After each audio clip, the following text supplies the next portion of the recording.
I want to start today with something that needs to be said out loud. Some people don't just face hard seasons, they survive things that should have taken them out. My guest today, Teresa Baglietto, has lived through multiple life-threatening experiences that could have defined her story. Instead, these moments have become the foundation of her work, her book, her podcast, and the brand she has built. And it's all rooted in one powerful message. You're not alone, and what you survive doesn't get to be the end of your story. This conversation isn't about pain for the sake of pain. It's about perseverance, perspective, rebuilding, and the frameworks we lean on when life forces us to start again. I know this conversation will resonate deeply with so many of you that have been knocked down, changed by life's tragedies, traumas, or the hard things that we go through, and you are quietly rebuilding right now. Welcome to the PowHERhouse podcast for founders and leaders, scaling smart and thriving without burnout. I'm Nicholle Overcamp. Stay with me here and let's get better together. So, Teresa, I am so honored to have you here. It's so great to be here. Thanks so much for inviting me to be a part of it. My pleasure. Before we talk about the work that you do and some of the things that happened, I just want to go back and tell me a little bit about who you were before the experiences that changed everything. That's a good question. So I'll kind of tee things up, unfortunately, or fortunately, depending on how you want to look at this. To me, it's fortunately for the lessons learned, not for the event itself. But I lost my father at a very young age. I was 10 years old when he died of colon cancer. And it just seemed like a domino effect of things that continued to come my way throughout my young adult life into my adult life. I think what I learned is that I do have some of things you described. It's almost like fire in the belly. It's perseverance, tenacity, the willingness to rise again, no matter what is thrown your way. Because as you said, let's face it, we all go through hard shit. Some of us have bigger events in our lives than others, but that doesn't demean or lessen something smaller that somebody else is going through. I really think the meaning of that depends on how much can you take on, right? Because something really magnificent or of magnitude may not disrupt me the way it would disrupt somebody else, and vice versa. I could have some bump in the road that completely derails somebody, but wouldn't even put a scar on me, right? So I think having gone through the loss of a parent at such a young age, being a little girl, looking up to him as an idol, probably started to build a lot of that at a very young age, which allowed me to put on my big girl boots and really bulldoze through and walk through all the shit that I've been through. Yeah, it's like adversity is this little muscle we start to build, right? Right. And so it's wild how sometimes the universe prepares us for things that we don't know we need in dealing with that. And the death of your father, even as a young woman, is there anything you said to yourself when you were younger and getting over that is still a theme that plays in your mind today that you hang on to?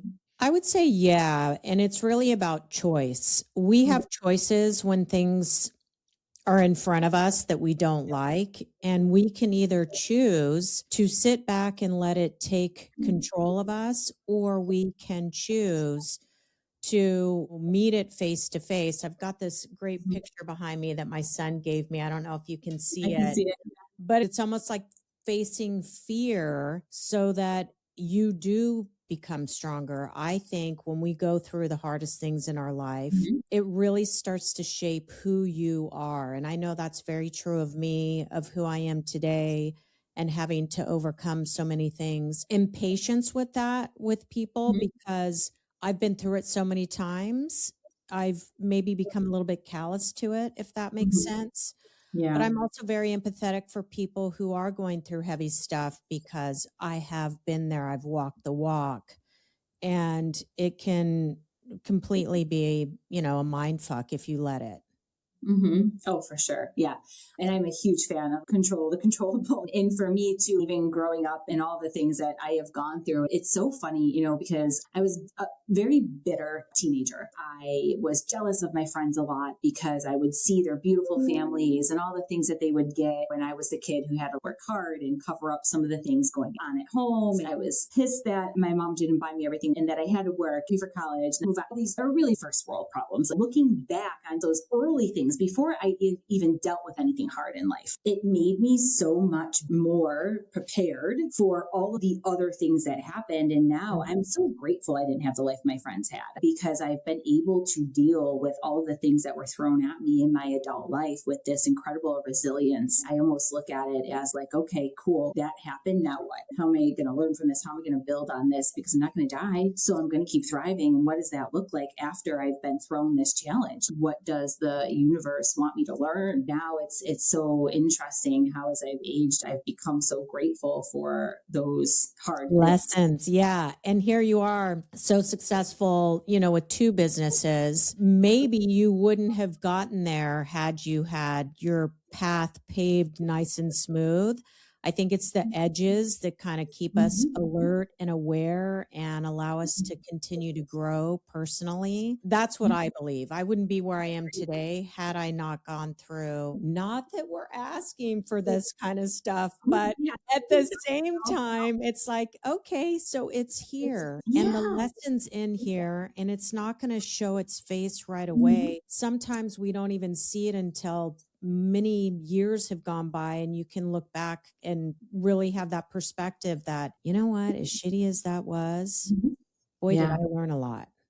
That's right. And even for me too, when I was building the business, I just had something to prove, right? I wanted to show everybody who put me down and said bad things, like, I am going to be a success. Watch me, Exactly. I'll show you. So much fuel in addition to the impact that I wanted to make. And I wanted to make sure that women did go through what I went through, or did go through what my mom went through. And so for me, that was always the burning desire, if you will, to provide this space that I wish I had. And I think a lot of us who go through those experiences feel that way, and Teresa, and for you in your podcast and your book, your brand wasn't really built from a business plan. Neither was mine. No. Right? It's kind of like, oh shit, let's jump off the cliff and climb up. And so for you, it was really built out of this deep desire to give people perspective and a sense that you are not alone in what you're dealing with. And so I'd love for you to talk about that a little bit, and how and why you got started, and why so important to you, because I think that's really important for people to understand. And it also really helps just give insight into truly what a remarkable person you are. Thank you. It's a collection of things that brought me here today. As you and I've talked about, I'm still very much in corporate America. That is my full-time job. However, like you, I'm a very driven person, and I have a tendency to take on what I know I can manage and turn it into something. I'm in that age range where everyone's talking about what's next. Are you going to retire? What are you going to do with yourself? And no, I have no interest in retiring, because I don't want to live on a fixed income. I have pleasures that I enjoy, and that's fabulous vacations. I love to travel. And a lot of people over the years have said, you should write a book. You should go talk about your story. You should start a podcast. You should. And it was really the summer of 2024. My entire family came to visit on the Cape. We had a huge family reunion, and it was the perfect time to start spitballing about what can I do as my next thing. And what I want listeners to know is that most people do stay in their full-time job when they're trying to build something on the side. I wasn't going to completely give up all the benefits and the income. I'm wildly successful in my industry and have the ability and some flexibility to work in the evenings and on the weekends to build something. But I did it because it gave me purpose. It has meaning, like you said. I want people to know that there's different degrees of things that we all go through. People do feel like I'm the only one on the planet that's going through this right now. Nobody could possibly understand what I'm going through or get me. Maybe that's true in the circle that you find yourself in, but there's people out there trying to find individuals like you, financial advisors. I'll just call myself sort of an inspirational speaker, where they can hear stories and identify and be able to relate to them and know that, you know what, if she did all that, I should be able to do this. She, meaning Teresa, went through far more than I've ever experienced. It's like watching an inspirational movie. When you're finished, don't you feel like, oh my God, I'm going to go drive that race car. I'm going to go swim English Channel, or, whatever the movie is that you've seen, you do feel inspired and you feel charged and you want to go do something. And that's really where these stories kind of came from and what I want to be able to share with everybody else. So it's not just about the podcast. It's not just about the book. This is an evolving business that's really creating itself as I go along, if that makes sense. There's not a business plan for this. It's the what's next, turning the passion into a business, if that makes sense. Yeah, absolutely. And it's so interesting because I think often we don't always know what's next. Right. And I love that you are, and I have actually so many female clients who are in this like season shifting, right? Where they've had this really successful career and now they're like, okay, that was nice, but now I want to fill my cup. I want to do something. I want to make a bigger impact and contribute to something bigger than me. And it's so aligned with what you're saying. I'd love for you to talk a little bit about the mindset shift that needs to happen, because you're going from a career of which you're super successful, you've crushed it, like you've come to a space where you are at the top of the chain, if you will, right? And an executive platform within the banking industry. And now you are starting a baby, and it feels a lot different.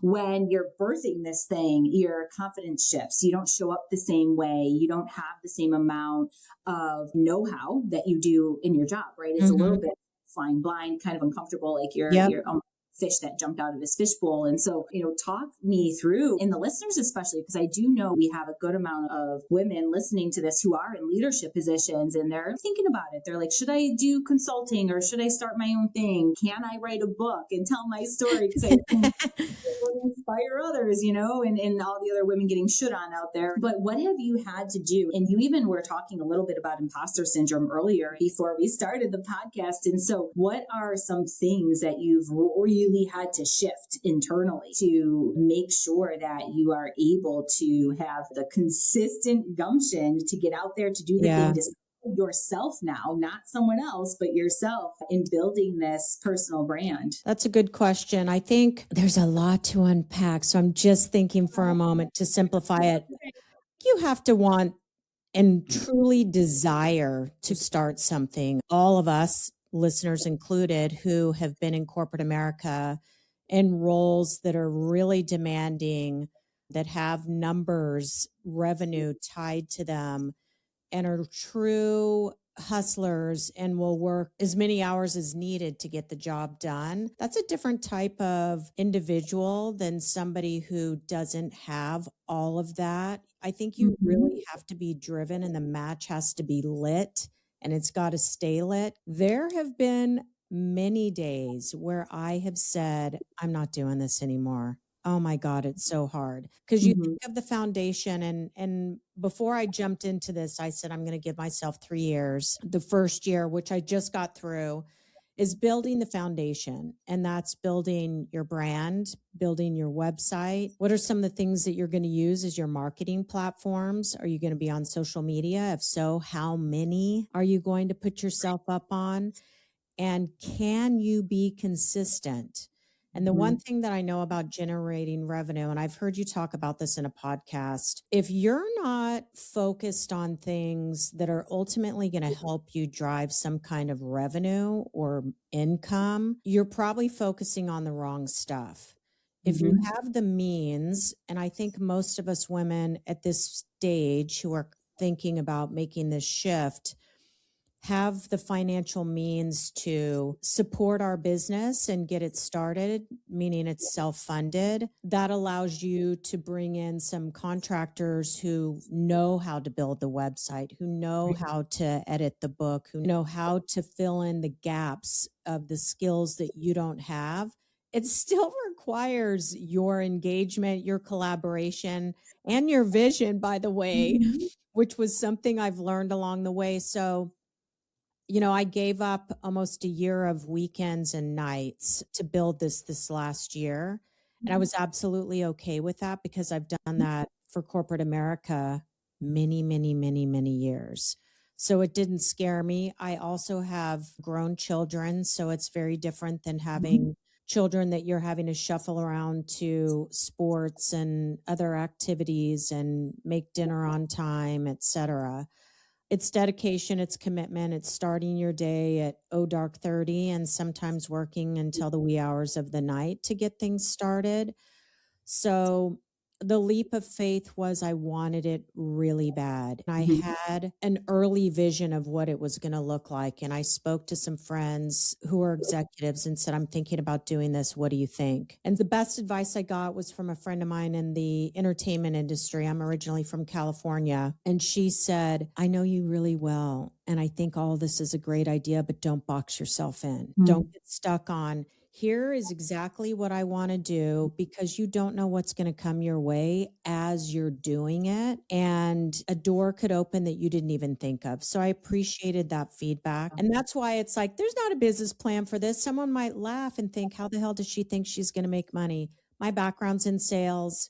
I started generating revenue for this business in my first 12 months. It's very important. So you just have to go with your gut sometimes and really trust it. I love that. And I love a few things that you said there. The first is like being open and flexible and able to receive opportunities and then vet them if they're aligned or not. It is nights, it's weekends, it's not easy. It's really fucking hard and exhausting. It is. It doesn't matter what business you're starting, on something on the side or from scratch, midpoint, or you've been in business for 2 decades and all of a sudden you have to revamp because the market is changing. I mean, this is the stuff that what I find as well is sometimes that younger generation doesn't realize what it means to be an entrepreneur. It is not sexy at all. No, it doesn't give you look, you have freedom to a degree in your 9 to 5 job, which we all know in my world never existed. It was same story, right? Up at the crack of dawn, working till the wee hours of the night.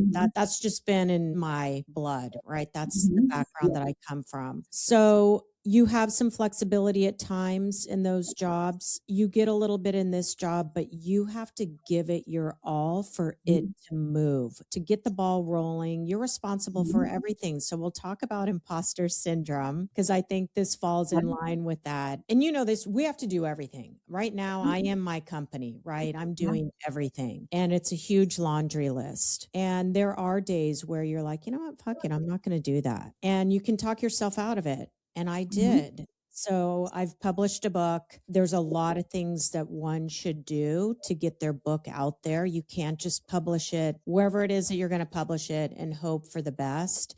You have to keep promoting and selling it. It's a product. It's a hustle. Right? And one of the things I knew I needed to do was to go to some of the indie bookstores around here and introduce myself as a local author in hopes that they would carry my book as another avenue to generate revenue. And I just kept finding reasons not to do it. I listened to your podcast on imposter syndrome, and I'm telling you, it was your message. That's why I think podcasting is so great for people. It's very educational or motivating or inspiring, but you motivated me to get off my ass and go do the thing. And the reason why I didn't do it in the first place, and here's what's funny for everyone out there who doesn't know me, my background is in sales. I've been doing it for over 25 years. I know how to do it really well. But when it came to a raw cold call, walking in a bookstore where you don't know a single person and you've got to find your best message to start that conversation, I was scared out of my mind. I was like, I don't want to do that. And my girlfriend's like, what's your problem? You do this all the time. I'm like, I don't know. So again, I listened to your podcast. You talked about say yes before you talk yourself out of something. Mhm. I literally finished the podcast, hopped out of my chair, and went to a couple bookstores that same day because I was like, if you don't do this right now, you're going to talk yourself out of it. So I Right. loved your advice. Yeah. And no one's doing it for you, right? Like, No. you have to do the thing. And, what I have found too is because it's hard to do that, especially, for me, like I can sell somebody else's thing all day long, right? And I can promote my best friend and her book and like whatever. It's fun. It's great. But when it comes to your own stuff too, that like for me at least, I don't know about you, but like it sinks in even more like, oh my God, what are people going to think? Like this is me. Exactly. So vulnerable, and I can totally relate to that. And for me, it's just like getting the flywheel started. It's like doing that first step and then I'm good, right? But getting there sometimes is like an act of God. Yeah. And then laughing afterwards, because I walked in the bookstore and there was a bunch of women huddled together. They were all talking. And I was like, oh my God, I've got to really stick my neck out. I don't even know if any of them work here. So I just said, oh my God, it looks like everybody's having a party. And they said, oh, sorry, we all work here. So I was like, okay, you have an audience. You got to just go for it. And I went for it. And, I became very authentic as well and said, this is my first book. This is the first time I'm doing this. Yeah. I'm open to any recommendations, tips, or otherwise on things that I should know about. And it turned out to be so incredible that it gave me I'm going to go to another bookstore. It like fed me the right way. If it was a bad experience, I probably wouldn't have continued on. But she was so lovely and helpful. And she saw that I was being genuine and was comparing me to some of the other authors who walk in and they're like, hey, here's my book. You need to carry it. And I was like, maybe you want to read it and see if you want to carry it. So it was the best advice I got that day was from you. I love that. Aw. Thank you. And two, it's like we have to remember that we're all human, and you're not going to die and shit. Like you've been through some harder things, right? And so that's another thing that I do try to remind myself, and even of clients too, like when they're about to start something new, even if it's financial planning, because for some reason that's always like a terrifying thing. So that or sales, it's like, remind yourself, what is the hardest thing you've ever had to do? Yeah. And if you're someone listening, you're like, I've never had anything bad happen to me or anything tragic. If you are a woman and you have children, you've birthed a human. Like that in itself is a big event. And picking up a phone or walking into a store to sell yourself or pitch yourself. I always try to remind myself of that, to remind people of it. We have this story in our head we get so used to all the time, and if you go in and you just are normal, right? And yes. Like completely personable and knowing that they're humans too. And like, what would you want to hear? Yeah. I remind myself of that because at the end of the day, we're all just doing our job, right? We're all just trying to do our best. Approaching it that way is really important. It's definitely shifted a lot for me too, in just knowing we are all human. If you can add some humor to it or be casual and relatable, it is so much easier to get in the door, stay in the door, and keep going. Yeah. And when you bring that authenticity, no matter what it is that you're doing in your life or with your career, that pays dividends over trying to be something that you're not. Just owning a business and hiring people who bring expertise that you don't have and bringing those skills. I'm like, I don't know what the fuck I'm doing. I'm walking in a store talking about a book I know really well because I wrote it. But beyond that, this is in corporate America. This is a bookstore. They may, I don't even know who, may look at me like, who does she think she is? So it was like, you know what? I'm just going to put it out there and we're going to see what happens. The owner happened to be there. Luck was on my side. Timing was perfect. She was lovely. There's a little bit of a rejection that goes along with it because they don't take books anymore. They can't. Too many, and I didn't realize this, lots of authors will swing into stores and do the same thing, maybe with not so authentic attitude, but you learn so much by putting your neck out there. That was the other thing. And I got all jacked because I was like, God, I love learning. This is fantastic. And that wasn't as hard as my sweaty armpits made it seem, right?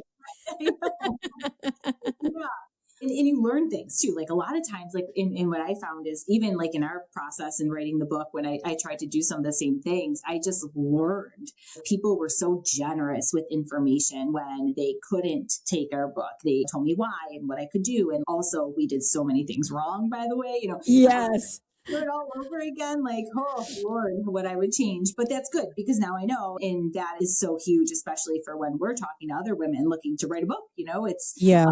It is a business and it is a sales process. And I just don't think people understand how much goes into that side of things in the game behind the scenes that is played, frankly. And so it was really eye-opening for us. But isn't it always, right? When you do something new? Yeah, it is. And, our conversation isn't to deter anybody who wants to do it. I will say when I feel like I've had a very fortunate year, but I've also made it all happen. So it's not like it was luck. It's going the way it's going because I've put the time, the energy, the focus, and determination in the back end of it to make it work. But as things unfold and you see this goodness kind of start to come alive because of the work that you've done, it's an incredible feeling. Like the high that you get from that is crazy because you can go from, oh, it's just one of those days. And all of a sudden a lot of good news comes your way and walls that you've, kind of had around you are breaking and the business is doing something you didn't expect or maybe you're hoping for. It's unbelievable. Like when that happens, you're like, oh my God, I need to call every friend. It's worth Yeah. So it's worth it. It is worth it. Yeah, it totally is, and you did things so right in a way where you know what you don't know. And that is just as powerful as knowing what you do know and hiring experts and paying for speed and being able to do that. Because again, and that was one of my biggest mistakes early on is I didn't invest in help early enough because I was so afraid. And when I started doing that, there is no going back. Like I will forever hire the experts and everything that I need because it expedites the results. Yeah. And at the end of the day, if you're going to believe in someone, believe in yourself and invest in that versus just hoping to figure it all out, because that is really painful. And it certainly takes way longer than it should. And a lot of women, I think ultimately more so than men sometimes are just so afraid to spend on themselves. They feel guilty to do it when you feel these other obligations. And so I can't say enough how important it is to do exactly what you're doing, to hire experts in those corners so that you will have a thriving business. And the irony in all of this is your revenue first. And if you want to have revenue that will eventually have profits sooner than later, having the experts so that you can focus on your craft and your vision leverages that time to do it. Kudos to you for doing that. So many there was heartburn with it, right? Because you're like taking money and you're like, oh my God, I can't believe I'm actually going to pay somebody to do this. But here's the thing that was most shocking to me is I was like, okay, I'm going to outsource to this web guy. He's going to develop my website. I gave all the instructions, that checkbox. He's got that. Boom. I'm working with my editors. They've got my book checkbox. They've got that. I thought I had all this time coming back to me to focus on other stuff. And the reality is it's a team effort. Yes. Everything that you're delegating still needs your input throughout, and times when you just are fried out of your mind and somebody needs answers from you, or, in all cases, I was working against timelines because I give all my projects timelines. And I would just be so fucking pissed. Like, I don't want to do this right now. So hard. You're kind of the one that needs this, so you have to do it. So it was funny because I had this fairy tale that you pass the baton, they go do the work, and then they show you the end result, and you're like, voila, that's fantastic. So I was living a pipe dream, and it was really frustrating going through some of, not just the ones I called out, but there's a lot of things that you need to build. And I remember telling my husband, I didn't sign up for that. That's not what I wanted to do. And he's like, that's what running a business is all about, though. Yeah. All those surprisers, right? That we learn along the way. And it doesn't go away for anybody listening who hasn't been in business. Shoot, I thought I was done. It keeps coming. I'm over 15 years at this point. Actually, as you were saying all of that, I was thinking, just the other day, we had our annual planning meeting and we went through a ton of stuff. I thought I was super clear. I thought I communicated everything. I was like, okay, cool. They're going to run with it. I'm going to focus on the next thing. And I got a team Slack with a bunch of questions. And I was at this point I was so tired. I had just worked a solid 12-hour planning day. I was laying in bed when I got it because it was past 8:30 at night. So I was in bed and I literally saw the Slack and I rolled over and screamed in my pillow. And and then I took a few deep breaths and I was like, oh, okay. And I was so tempted to say I don't have energy for this right now, but if I don't, who does? Right. And then it just puts it off for the next day and other things are coming your way the next day. We haven't served ourselves by saying, I can't do this right now. It's like, you better do it. You better get it done, sweetheart. Yeah. If you don't like how it's going, it's your fault. So that's another huge lesson that I learned, right?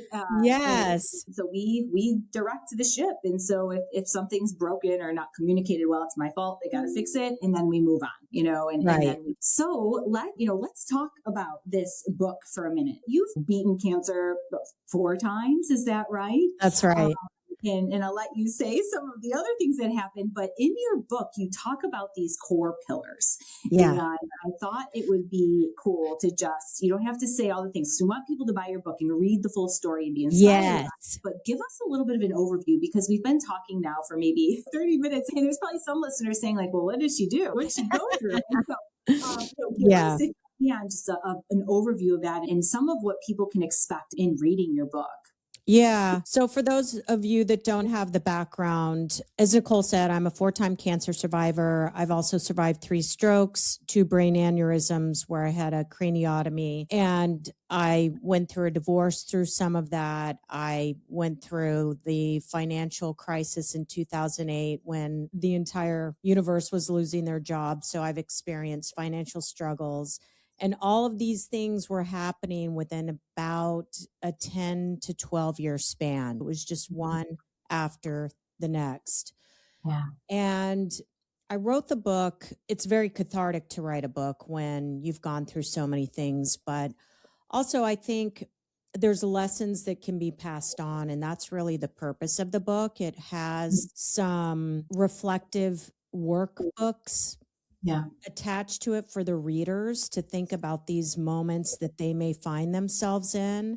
Maybe not necessarily the same exact event, but the mindset and what happens to it when you're in an event. The book's called The Ripple Effect. If you happen to look it up on Amazon, you're going to see there's a lot of book titles called The Ripple Effect. So the best way to find it is to search under my name, Teresa Baglietto. The pillars are something that I felt was missing from a lot of memoirs or books where you're like, okay, so you're resilient. Who really isn't resilient? I feel like all the strong women I'm around are resilient. But what are the things that people actually lean into? What are the things that they actually do to get through the hard shit? Because resilience comes after you've gone through anything hard, even building a business. When you've got that thing cranking out revenue, you're resilient. You survived it to a point where now it's turning into some profits. Well, the same thing is true overcoming any health issues, making it through a divorce, which ironically, I think is the hardest thing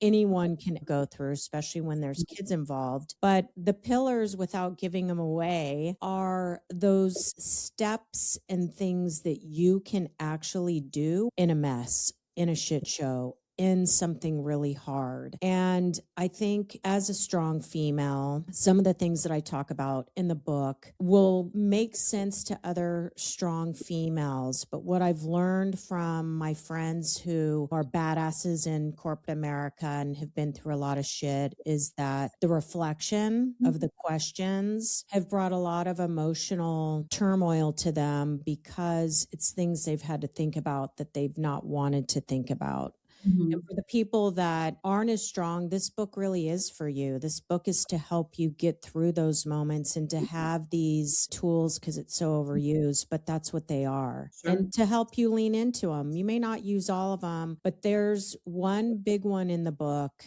that you can use no matter what is going on in your life. And if you're not using it, it's going to make it really hard to get through whatever that moment is that's shaking you. I love that. I'm excited to get the book. I'll send you the book. Ooh, yeah, thank you. And everybody listening to this, hopefully you have it on Audible at some point, because that is how I listen to everything. But I do have some long flights coming up, so I would love to read a physical copy. And we'll definitely have the link in the show notes to the correct copy of The Ripple Effect. Before we end, I just have some quick rapid fire questions. I think these are fun, so don't worry about your answer, but whatever comes to mind. Okay. So, what is a belief that you had to let go of to heal? I had a really hard time asking for help, and I let go of that. That was a huge one for me. Huge. Superpower. Same, by the way. So what is something that surprised you about your own resilience? About my own resilience. Maybe that I could continue to overcome more large, major life-threatening events, right? These weren't just little things. There was many of them, we'll say 7 or 8 of them. And to be able to continue to rise over and over again and not say, thanks world, I'm checking out. I don't know. That's kind of a badass thing. Yes. So I guess that's what I would say. That's surprising to see that you can go through so much stuff. Yeah, we are, was that Marianne Wilkinson? We are powerful beyond measure. Yes. That's the thing that scares us most. What is something that you no longer tolerate? Probably bullshit. Yeah. It goes back to be authentic, say what you mean. And if you're going to complain about something and you're not going to make changes, I'm probably not the person to come to. Love that. And last question. Do you have one word that defines this season for you? Oh, especially kicking off the new year. Yes, your word of the year, maybe. Probably growth. And I'm not talking, personal growth is always a part of building a business. I'm talking about financial growth. Yeah. I like that. It's 2 words. I know. We may have to connect separately, but yeah, I would say growth. And I think it's incredible that you're owning that and saying it out loud, because now it will become a focus. So thank you, Teresa, for everything that you shared, for your time today. We will have everything that you have going on in the show notes, from the link to your book, your Instagram handle, your podcast in Shock, which is great, you guys. I definitely encourage you to find that, follow. And until next time, my powerhouses, continue to be courageous.